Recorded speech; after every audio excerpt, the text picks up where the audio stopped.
Let's see the market trends of the Indian real estate industry. Hi, my name is Nabil. Welcome to Elite Homes by Nabil.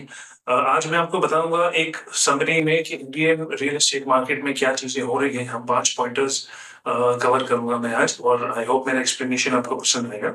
तो let's start with the interest rates. Banks ने I think RBI जो हमारा central bank है तो RBI ने repo rates 6.5% रखा है तो उसके लिए हमारा होम लोन्स जो है वेरी कर रहा है 8.5% से लेके 9.2% तक। हर बैंक का अलग है, बैंक टू बैंक डिपेंड करता है। आई थिंक 8.7 है, हर किसी किसी बैंक का अलग अलग है। नाउ ये this is not on the lower side, ये interest rate is slightly on the higher side which is slightly demotivating buyers to purchase properties home loan लेकर। तो ये तो होम लोन की बात हो गई। Next now coming to the pricing of the houses themselves. If we talk about cities like Mumbai, Delhi, Gurgaon, Bangalore, तो यहाँ पे प्राइसेस कभी कम नहीं होते, प्राइसेस हमेशा बढ़ते ही हैं। Worst comes to worst stable हो जाते हैं, but I have never seen in my whole career के प्राइसेस कम हो रहे हैं। कोविड वाज एक्सेप्शनल, जब पैंडेमिक हुआ था तब आई थिंक प्राइसेस कम हुए थे। फिर नाउ उसका कवर अप हो चुका है already and prices are always rising.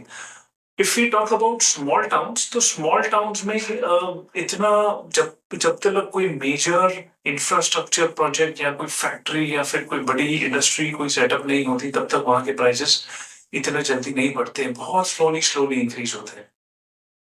Coming to the next point, demand and supply. And this is a very important factor in the पूरा real estate industry, इसी के ऊपर चलता है, about demand and supply.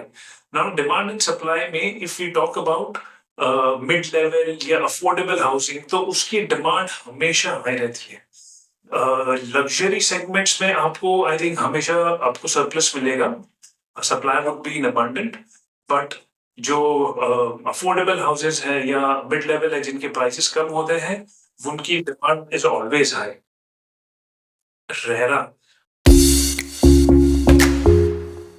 अब रेरा की बात करें तो रेरा के आने के बाद में इतना हौसला मिला है बायर्स को, होम बायर्स को, जिसके वजह से लोग हिम्मत कर रहे हैं अंडर कंस्ट्रक्शन प्रॉपर्टी लेने की। अदरवाइज डायरेक्ट बिल्डर से पहले काफी टाइम तक, सालों तक तो लोग डील नहीं करते थे, लोग डरते थे बिल्डर से डायरेक्टली करने डील करने के लिए। Now because of RERA coming into picture there so much transparency. अभी भी हालांकि कहीं ना कहीं कुछ होता है बट उतना नहीं होता है जितना पहले होता था। नाउ न्यूज में आप सुनते होंगे कि कई सारे बिल्डर्स को पेनलाइज किया गया है, अरेस्ट किया गया है। तो this RERA coming into the picture has really boosted the moral of buyers and real estate industry को बहुत अच्छा पुश मिला है। Coming to the final point, urbanisation and infrastructure. अब जैसे फॉर एग्जांपल मुंबई है, पहले मैं मुंबई की बात करता हूँ फिर देन हम लोग दिल्ली एनसीआर की भी बात करेंगे। तो मुंबई के आसपास में जो स्मॉल सिटीज है जैसे थाने, थाने के अंदर भी कई सारी जगह आ गई, Vasai Virar etcetera.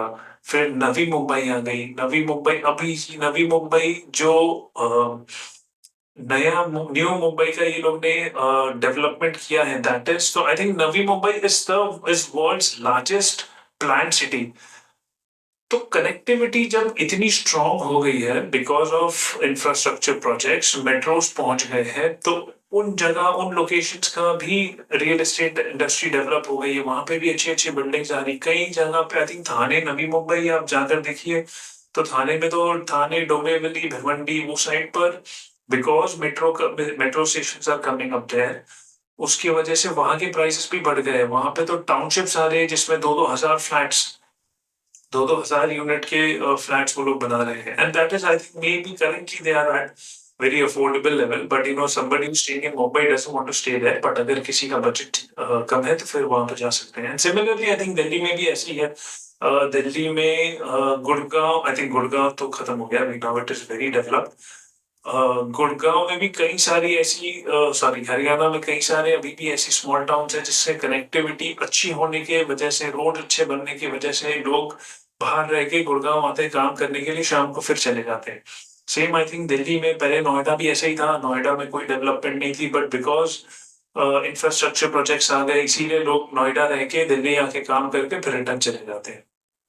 So I hope ये आपको ब्रीफ समरी समझ में आ गई होगी कि क्या चीजें चल रही है the Indian real estate market at the moment. अभी आई थिंक मैं I am going to make a video to explain about the future trends. उसमें I think I hope I am sure आपको मजा आएगा। तो आपको वीडियो पसंद आया, प्लीज लाइक करें, शेयर करें, सब्सक्राइब करें। ठीक है, बाय।